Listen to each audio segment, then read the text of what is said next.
सृष्टि बचपन से ही दिखने में सुंदर नहीं थी, लेकिन अमीर बाप की बेटी सृष्टि पर उसकी माँ जान छिड़कती। मेरी बेटी कितनी प्यारी है, भगवान सबको सृष्टि जैसी बेटी दे। सृष्टि धीरे धीरे बड़ी होती है। एक दिन सृष्टि की सहेली कहती है, तू दिखने में कितनी अजीब सी है, लेकिन मैं जानती हूँ हम सब में सबसे अच्छी शादी तो तेरी ही होगी। तेरे पापा अमीर जो हैं।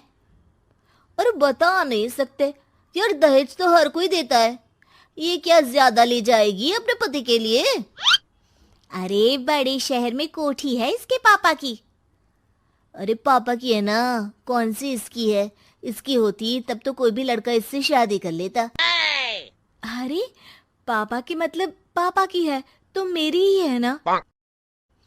किसने कहा? अब तेरी तो तब होगी ना जब तेरा भाई ना हो। वैसे भी शादी के बाद सारी प्रॉपर्टी भाई के नाम होती है। सृष्टि समझ जाती है कि उसे किसी भी हालत में माँ बाप की सारी प्रॉपर्टी को अपने नाम करना है, लेकिन कैसे? एक दिन सृष्टि का भाई शीनू कहता है, बहन क्या कर रही है? तुझसे एक बात करनी है। अरे हाँ हाँ करना, मैं तो तेरी बहन हूँ। बहन मेरी लाइफ में ना एक लड़की है, बहुत अच्छी है। मैं सोच रहा हूँ माँ और पापा से बात करूँ शादी के लिए। सृष्टि को समझ में आ जाता है कि भाई की शादी होते ही भाभी उसे एक दिन भी घर में बर्दाश्त नहीं करेगी। क्या बात है भाई, बताना कौन है वो? यार वो बहुत अच्छी लड़की है, पढ़ी लिखी है, मेरे साथ जॉब भी करती है। बस एक प्रॉब्लम है। हाँ प्रॉब्लम? क्या प्रॉब्लम है भाई? यार वो शादीशुदा है, लेकिन उसके पति ने उसे सिर्फ इसलिए छोड़ दिया क्योंकि उसके माँ बाप दहेज नहीं दे पाए। सृष्टि ये सुनकर न जाने क्यों खुश हो जाती है। अरे भाई तो क्या हुआ, लड़की तुझे तो पसंद है ना? शीनू को लगता है कि बहन उसे समझ रही है। वो इस बात से अनजान होता है कि उसकी बहन की मंशा पूरा घर हड़पने की है। सृष्टि अपनी माँ से कहती है, मम्मी मुझे तो बहुत चिंता है। पता है शीनू क्या कर रहा है? अरे क्या कर रहा है? वो तो काम पर जाता है और वापस घर आता है। नहीं ना माँ, वो यही तो नहीं कर रहा, बाकी सब कर रहा है। आपको पता है उससे प्यार है, और वो भी एक शादीशुदा लड़की से। ये क्या हो गया? मैं सोसाइटी में क्या मुंह दिखाऊंगी? अरे तेरे पापा तो यही कहेंगे कि मैंने ही उसे बिगाड़ दिया है। माँ देखो, मेरी बात मानो, पापा पर भी विश्वास करने की जरूरत नहीं है। अब आप ही बताओ, पापा इतनी देर घर के बाहर रहते हैं क्यों? बोलो। अरे बेटा वो तो नौकरी करते हैं ना। तू बहुत भोली है माँ। पापा का ऑफिस तो 7 बजे खत्म हो जाता है, लेकिन देखो कितनी देर से आते हैं। अरे नहीं नहीं बेटा, ऐसी कोई बात नहीं है। सृष्टि माँ को एक औरत से बात करते पिता की फोटो दिखाती है। देखो माँ कैसे हैं पापा। मैं ना कहती थी कि पापा सही नहीं है।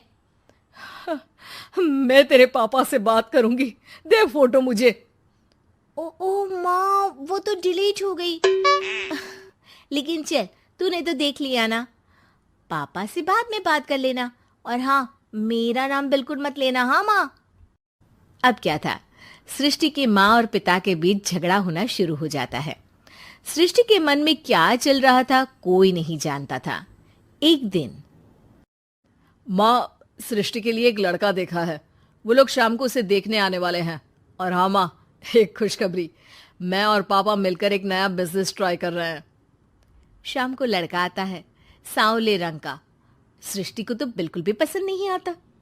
लड़की की माँ कहती है, लड़की का चेहरा तो कोई खास नहीं, लेकिन अगर मेरे बेटे को आप लोग सेटल कर दें तो मैं उसकी शादी आपकी बेटी से करवा दूं। सृष्टि को लड़का बिल्कुल पसंद नहीं था। उसे भाई पर गुस्सा आ जाता है। लड़के वालों के जाने के बाद कहती है, माँ देखा शीनू मेरे लिए कैसा लड़का लेकर आया, न दिखाने लायक न सुनने लायक, सेटल भी नहीं, वो भी हम करे। अरे माँ, मैं जानती हूँ ये मेरी शादी किसी भी घर में क्यों करवाना चाहता है। अरे कैसी बात कर रही है बहन? तूने तो देखा ना, लड़के को मैंने ही मना कर दिया तुझसे शादी के लिए। जिसने लड़का बताया था उसने उसकी बहुत तारीफ की थी। बात आई गई हो जाती है, लेकिन सृष्टि का मन शांत नहीं होता। क्या करूं, कुछ समझ में नहीं आ रहा। मेरी शादी हो गई तो ये लोग पूरी प्रॉपर्टी शीनू के नाम कर देंगे, मेरे हाथ तो कुछ लगेगा ही नहीं। तभी सृष्टि को आइडिया आता है। वो किसी वकील को फोन करती है। जी देखिए, अगर आपके मम्मी पापा का तलाक हो जाता है तो आपके पिता की आधी प्रॉपर्टी आपकी माँ के नाम हो जाएगी, फिर उसे वो किसी को भी दे सकती है। सृष्टि अब माँ को बेटे के खिलाफ भरती है। माँ, शीनू पर नजर रखा करो, वो जिस लड़की के प्यार में है ना वो शादीशुदा है। यहाँ आएगी, सारा पैसा, रुपया, जमीन, जायदाद सब हड़प लेगी। पापा का भी हाल तुमसे छुपा नहीं है। ऐसा ना हो कि मैं और आप एक दिन सड़क पर भीख मांगे। हे भगवान, मैं तो जीते जी मर जाऊंगी अगर ऐसा हो गया तो। ऐसा हो गया नहीं माँ, ऐसा ही होगा। अभी समय है, आगे का सोच लो। मैं तो कहती हूँ पापा से आधी प्रॉपर्टी लेकर अलग हो जाओ। पापा की आधी प्रॉपर्टी भी हम लोगों को अगर मिल जाती है ना तो अगले 7 जन्म सफल समझो। बेचारी माँ बेटी के कहने पर पति से तलाक लेकर अलग हो जाती है। सृष्टि अब पैसों से गाड़ी और अपने दूसरे महंगे शौक पूरे करने लगी। उसके दोस्त भी उसके पैसे इस्तेमाल करते। सृष्टि, कल तुम कहाँ थी? मैं सारा दिन घर पर अकेली थी। तो मैं क्या करूं? मैंने ठेका तो नहीं लिया है ना तुम्हें संभालने का। माँ को सृष्टि से ये उम्मीद नहीं थी। वो बैठकर रोने लगती है। वहीं उसका पति यानी कि सृष्टि के पिता आ जाते हैं। मैं जानता था कि तुम्हारा यही हाल होगा, तो आपने मुझे रोका क्यों नहीं? मैं रोकता तो तुम रुकती क्या? सृष्टि के कहने पर तुमने मुझ पर अपने बेटे पर शक किया, लेकिन तुम ये भूल गई कि कैसे हम दोनों ने मिलकर जीवन में इतना सब खड़ा किया। माँ पति के गले लग जाती है। मुझे माफ कर दीजिए, मैंने आपकी कमाई का एक बड़ा हिस्सा गवा दिया। कोई बात नहीं, तुम साथ हो तो मैं ऐसी 7 प्रॉपर्टी खड़ी कर दूंगा। तभी वहां सृष्टि आ जाती है रोते हुए। माँ, मयंक ने मुझे छोड़ दिया। वो बोल रहा था जब तक मेरे पास पैसे थे तब तक ही वो मेरे साथ था। पापा, माँ, मुझे माफ कर दीजिए।